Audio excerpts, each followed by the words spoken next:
বিশ্বকাপের সেমিফাইনাল, এই মঞ্চে আর্জেন্টিনা মানেই ফাইনালের টিকিট। ১৯৩০ সালে প্রথম বিশ্বকাপ থেকে শুরু হয় ইতিহাস। ২০২৬ সালে এসেও সেই ইতিহাস বদলায়নি। আটলান্টায় ইংল্যান্ডকে ২-১ গোলে হারিয়ে টানা দ্বিতীয়বারের মতো বিশ্বকাপের ফাইনালে উঠেছে লিওনেল স্কালোনির দল। আর সেই সঙ্গে অক্ষুণ্ণ থাকল আর্জেন্টিনার ৯৬ বছরের এক অবিশ্বাস্য রেকর্ড। ম্যাচটা অবশ্য সহজ ছিল না। ৫৫ মিনিটে অ্যান্থনি গর্ডনের গোলে এগিয়ে যায় ইংল্যান্ড, কিন্তু এরপরই বদলে যায় ম্যাচের চিত্র। আক্রমণের পর আক্রমণে প্রতিপক্ষকে চাপে ফেলে আলবিসেলেস্তা। ৮৫ মিনিটে এনজো ফার্নান্দেজ সমতা ফেরান।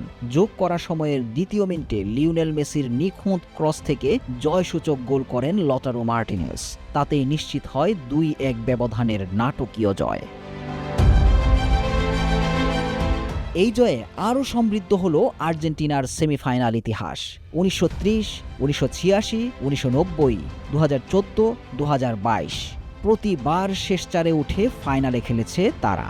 এবার ২০২৬-এও সেই ধারাবাহিকতা বজায় রাখলেন মেসিরা।